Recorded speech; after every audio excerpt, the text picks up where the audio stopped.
দীর্ঘ দিন ধরে এই প্রসেসটা চলে আসছে এবং মানুষজন অনেক রকমভাবে চিন্তিত হয়ে থাকে যে জায়গা জমি কীভাবে রেজিস্ট্রেশন করবো।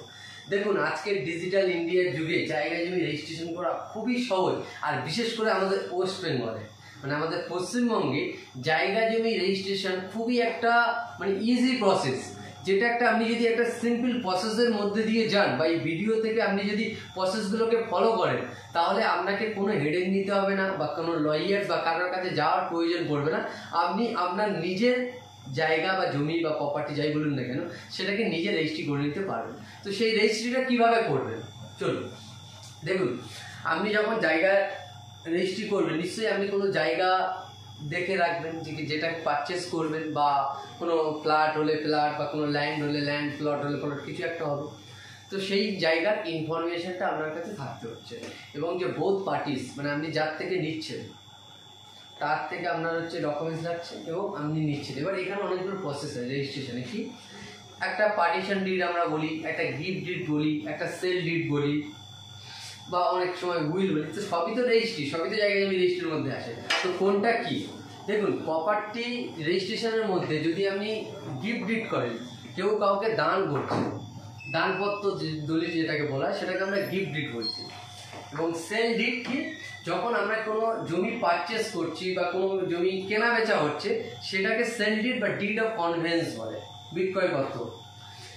পার্টিশন ডিড কি, যখন কোনো একটা জায়গার প্রেজেন্ট তারা মালিক রয়েছে এবং একজনের বেশি জন যখন মালিক রয়েছে সেম জায়গায়, তখন তারা তাদের জায়গাটাকে ডিভাইড করে, যে এটা আমার জায়গা, ওটা ওর জায়গা। তো এই যে ডিভাইডেড মার্কটাকে একটা পার্টিশন ডিড করা হয়। উইল কি, ইচ্ছাপত্র প্রকাশ করা, আমি আমার জমিটা ভবিষ্যতে অন্য কাউকে দিয়ে যাব, তার নামে আমি এখন থেকে লিখে গেলাম, ইচ্ছাপত্র প্রকাশ করা।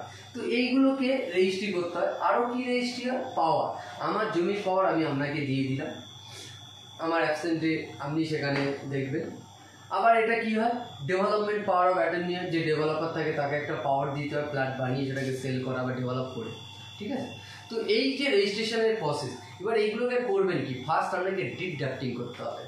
নয় সেল হবে, নয় গিফট ডিড হবে, নয় পার্টিশন ডিড হবে। তো সেটার একটা ডিড ড্রাফটিং করতে হবে, সেখানে বোথ পার্টিস এবং তাদের ইনফরমেশন, ল্যান্ড ইনফরমেশন সমস্ত কিছু থাকবে। তো সেই ইনফরমেশনটা নিয়ে আপনাকে একটা কোয়ারি জেনারেট করতে হবে, যে কোয়ারিতে সেম ডিডের ইনফরমেশনটা কোয়ারিতে আপনাকে দিতে হবে, যেটা wbregistration.gov.in। এটা আপনারা একটু নোট করে নেবেন, www.wbregistration.gov.in। এটা হচ্ছে আমাদের গভর্নমেন্ট অফ ওয়েস্ট বেঙ্গলের প্রপার্টি বা ল্যান্ড রেজিস্ট্রেশনের ওয়েবসাইট, যেখানে আপনি কোয়ারি করবেন। কোয়ারি করলে সেটার মার্কেট ভ্যালুয়েশন কী আছে, স্ট্যাম্প ডিউটি বা গভর্নমেন্ট রেজিস্ট্রেশন ফিস কী আছে, সেটা আপনি দেখতে পাবেন।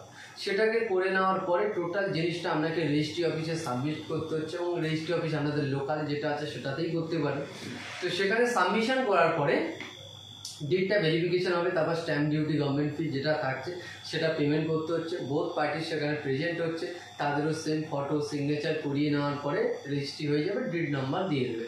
এবং সেম ডিডটা তো আর সাথে সাথে ডেলিভারি হয় না, তো সেক্ষেত্রে একটা আইজিআর দেবে। সেই আইজিআরটা আপনাদের কাছে রাখতে হবে না, সেটা একটা receipt, inspector of general receipt. তো সেই রিসিপ্টটা নিয়ে 7-10 দিন পরে ওই রিসিপ্টটা দিয়ে জমা করলে ওরা একটা অরিজিনাল ওই ডিটের কপিটা দিয়ে দেবে। তো এই হচ্ছে প্রপার্টি রেজিস্ট্রেশনের সিম্পল প্রসেস। যদি আপনি আপনার নিজের প্রপার্টি রেজিস্ট্রি করতে চান, তো আপনি কিন্তু এই ভিডিও দেখে আপনি সম্পূর্ণভাবে প্রসেস ফলো করে করতে পারেন।